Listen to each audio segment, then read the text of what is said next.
के साथ मैं हूं अर्पिता आर्या। यूपी में चुनावी दंगल ने रफ्तार पकड़ ली है। सरगर्मियों के इस दौर में आज बीजेपी की राष्ट्रीय कार्य समिति की बैठक हुई। 2 साल बाद होने वाली कार्यकारिणी बैठक का खास फोकस एक तरीके से कहें तो 5 राज्यों के विधानसभा चुनावों पर रहा। और इसी बीच प्रधानमंत्री नरेंद्र मोदी ने भी बीजेपी कार्यकारिणी की बैठक में संबोधन दिया। सेवा ही सबसे बड़ी पूजा है, ये संदेश प्रधानमंत्री नरेंद्र मोदी की तरफ से दिया गया और ये कहा गया कि अगर हम सेवा करते हैं तो सेवा से ही कल्याण जन का हो सकता है, यानी सेवा ही सबसे बड़ी पूजा है। ये बात प्रधानमंत्री नरेंद्र मोदी ने बीजेपी कार्यकारिणी की जो बैठक हुई उसमें कही। साथ ही साथ आपको बता दें, उत्तर प्रदेश के 5 राज्यों में जहां चुनाव होने सबसे ज्यादा जोर उत्तर प्रदेश पर ही रहा है। पार्टी का लक्ष्य देश के सबसे बड़े राज्य में सत्ता में वापसी का है। इसके लिए केंद्र राज्य दोनों स्तर पर बीजेपी ने पूरी ताकत झोंक रखी है। राम मंदिर और विकास योजनाओं के सहारे योगी और मोदी सरकार यूपी के वोटरों के दिल का रास्ता बनाने में जुटे हैं। रामलला को उनके अस्थायी मंदिर में स्थापित करने का गौरव मुझे प्राप्त हुआ। सरदार पटेल जी, राष्ट्रपिता महात्मा गांधी, जवाहरलाल नेहरू, जिन्ना एक ही संस्था में पढ़ करके बैरिस्टर बन करके आए। उनको तो समाज को बांटने से ही फुर्सत नहीं था और उनकी विभाजन की प्रवृत्ति अभी भी नहीं गई है। समझ में नहीं आता है कि सपा मुखिया इस देश को कहां ले जाना चाहते हैं और किस रास्ते को ले जाना चाहते हैं। राम मंदिर, जिन्ना, अगड़ा, पिछड़ा और न जाने क्या क्या। यूपी के चुनावी युद्ध में कई मोर्चे एक साथ खुले हैं। सत्ता में वापसी को बेकरार बीजेपी किसी भी मोर्चे को कमजोर छोड़ने का खतरा मोल नहीं लेना चाहती। लिहाजा हर मोर्चे पर चुस्त रणनीतियां तैयार की जा रही हैं। इसी इरादे से आज दिल्ली में पार्टी की राष्ट्रीय कार्य समिति की बैठक में बीजेपी दिग्गज मंथन के लिए जुटे।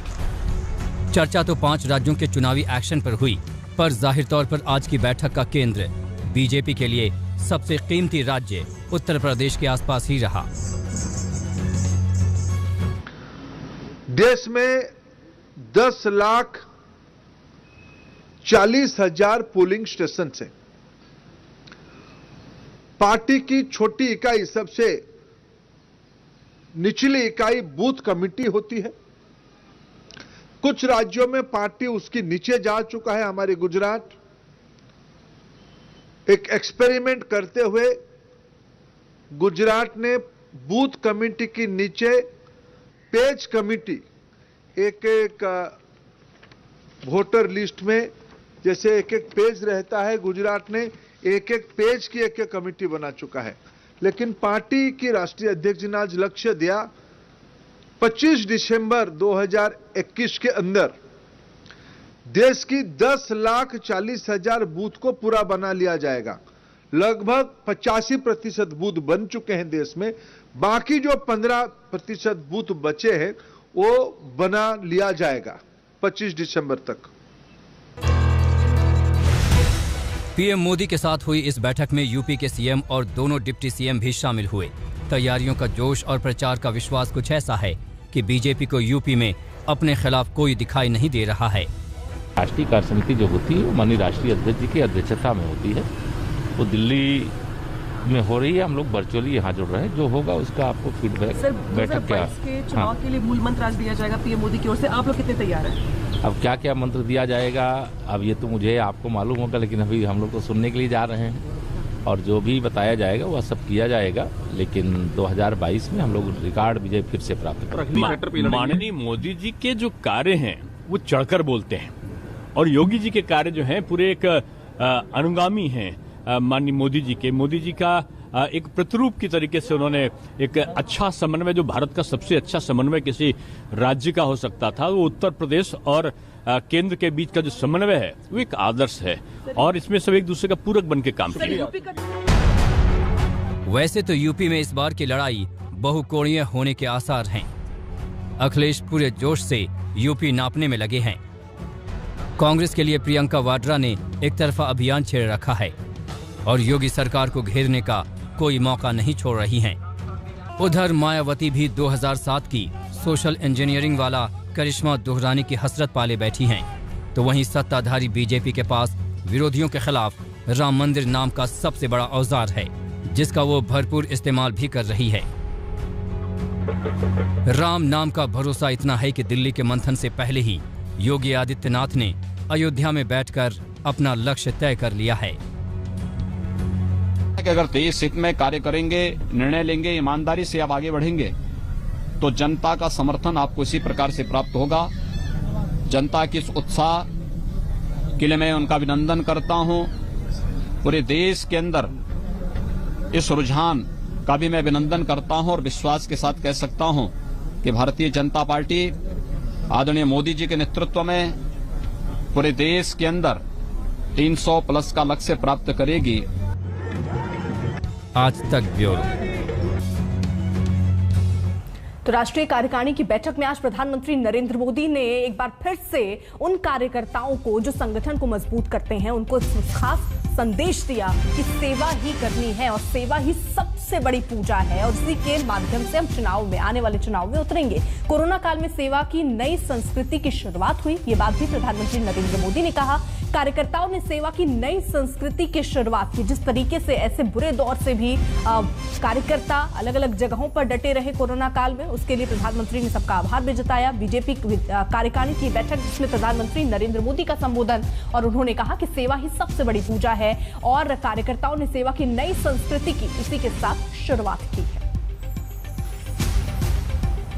बीजेपी को यूपी चुनाव में एक तरफ राम भक्ति का सहारा है तो दूसरी तरफ पीएम मोदी की छवि का।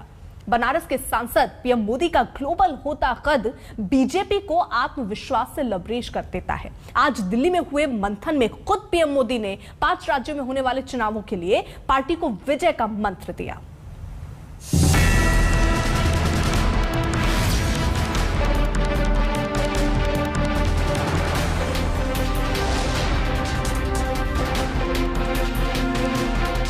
ये मंथन दिल्ली में जरूर हो रहा है, लेकिन इस मंथन पर एक्शन आपको जल्द ही यूपी में दिखेगा।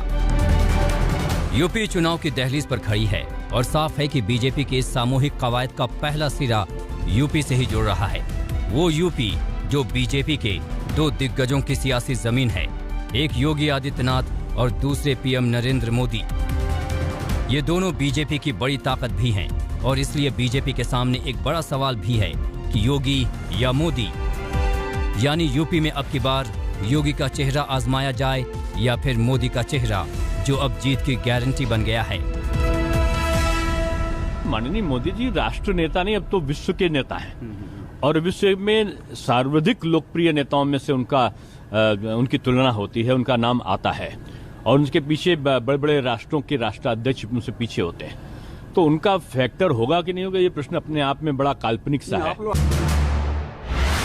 कोरोना की तबाही, महंगाई का उफान, एंटी इनकम्बेंसी का चक्रव्यूह, इन तमाम मुश्किलों के बावजूद पीएम मोदी अब भी विपक्ष के लिए सबसे बड़े अवरोध हैं। ब्रांड मोदी की काट विपक्ष अब तक तलाश नहीं पाया है। लोकप्रियता के पैमाने का एक और टेस्ट केस सामने आया है। प्रधानमंत्री मोदी एक बार फिर सर्वे में दुनिया के सबसे लोकप्रिय नेता चुने गए। अमेरिकी कंपनी द मॉर्निंग कंसल्ट की अप्रूवल रेटिंग में पीएम मोदी 70% के साथ सबसे पॉपुलर नेता चुने गए हैं। जून में जारी हुई अप्रूवल रेटिंग की तुलना में इस बार प्रधानमंत्री मोदी की अप्रूवल रेटिंग बेहतर हुई है। इस रेटिंग में अमेरिका के राष्ट्रपति जो बाइडेन 6ठे नंबर पर हैं, जबकि ब्रिटिश प्रधानमंत्री बोरिस जॉनसन 10वें नंबर पर हैं। यही वो फैक्टर है जो आज भी पीएम मोदी को दूसरों से अलग कर देती है और वो बीजेपी के तुरुप का पत्ता बन जाते हैं। प्रधानमंत्री जी की कोरोना को इस कठिन की स्थिति में चुनौती भरे रास्ते से देश को आगे ले जाने के लिए उनकी वैश्विक नेतृत्व के कारण आज विश्व उनको कई विकासशील देश और अनेक विकसित देश उनकी प्रशासनिक पहल की आदर्श मानते हैं। हमारी सबकी सौभाग्य है देश की ऐसे एक यशस्वी व्यक्ति, यशस्वी लोकप्रिय आस्था का केंद्र प्रधानमंत्री जी बने हैं। यानी कि मोदी नाम के अमोघ अस्त्र से बीजेपी मुंह नहीं मोड़ सकती। हिंदुत्व के पोस्टर बॉय बेशक योगी हों, लेकिन बीजेपी के ब्रांड एम्बेसडर तो पीएम मोदी ही हैं। और अब तो मोदी का नाता सीधे सीधे काशी और यूपी से है। और फिर यूपी के चुनावी युद्ध को ना तो बीजेपी, ना योगी, ना मोदी नजरअंदाज कर सकते हैं। यूपी में चुनाव की आहट होते ही मोदी ने यूपी पर सौगातों की बारिश बढ़ा दी है। 25 अक्टूबर 2021 पूर्वांचल में 9 मेडिकल कॉलेज की घोषणा। 20 अक्टूबर 2021 कुशीनगर में इंटरनेशनल एयरपोर्ट की शुरुआत। 5 अक्टूबर 2021 75,000 लाभार्थियों को नए घर। ये 1 महीने का आंकड़ा है। अंदाजा लगाना मुश्किल नहीं कि पीएम मोदी के एजेंडे में यूपी कितना अहम है। हिमांशु मिश्रा, दिल्ली आज तक। तो गर्म होते चुनावी माहौल के बीच यूपी में जिन्ना का जिन फिर से निकल आया है। अखिलेश यादव के एक बयान ने बीजेपी को बैठे बिठाए एक बड़ा मौका दे दिया। हफ्ते भर पहले अखिलेश यादव ने जिन्ना की तरफदारी की थी, अब बीजेपी ने पूरी तैयारी के साथ अखिलेश पर चढ़ाई कर दी।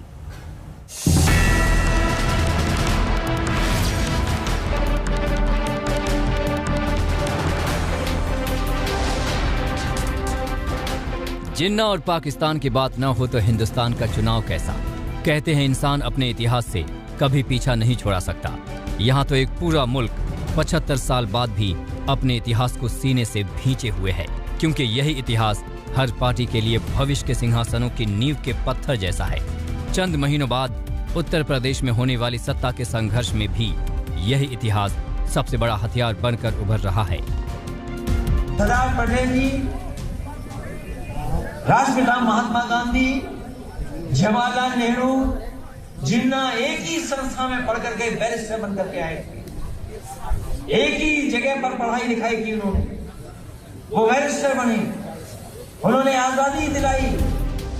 बीजेपी को चुनावी चक्रव्यूह में घेरने के मकसद से अखिलेश यादव एक एक जिला करके पूरा उत्तर प्रदेश नाप रहे हैं। इसी सिलसिले में 31 अक्टूबर को वो हरदोई में थे, जब आजादी के नायकों का जिक्र करते हुए उन्होंने गांधी, नेहरू, पटेल और जिन्ना को एक कतार में खड़ा कर दिया।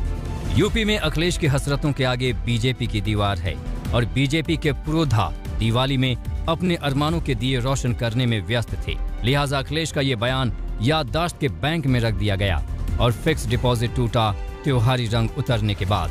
अररिया की रैली में यूपी के मुख्यमंत्री योगी आदित्यनाथ ने जिन्ना के नाम पर अखिलेश और उनकी राजनीति को जमकर छीला।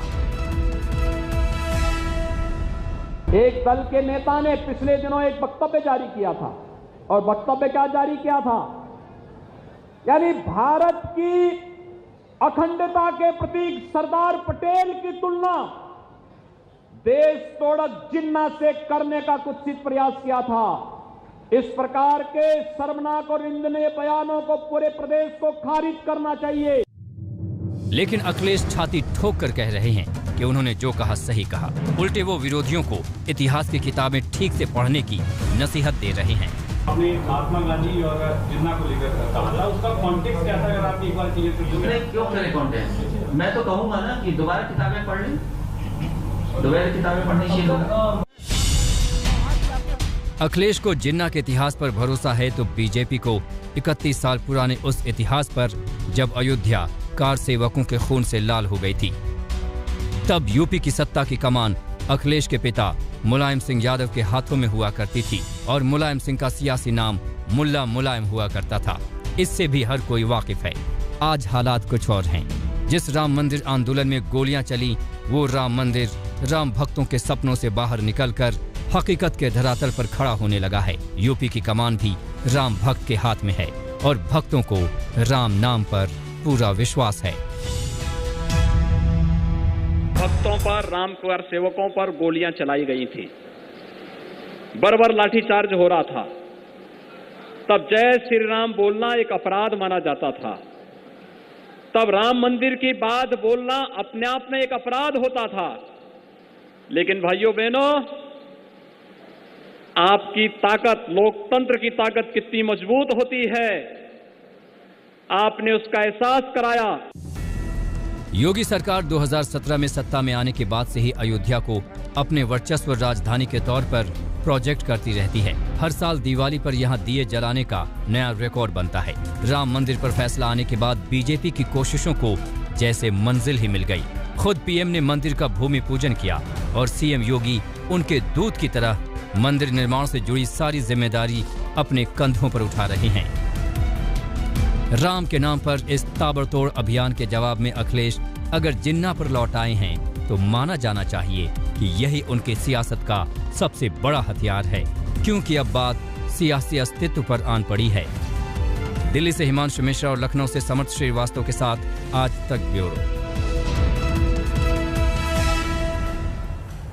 तो अभी जैसे जैसे चुनाव और नजदीक आएंगे, बयानबाजियों का दौर और शुरू हो सकता है। एक छोटे से ब्रेक के लिए यहाँ रुकना होगा। आप देखते रहिए आज तक। आज तक बेमिसाल 20 साल।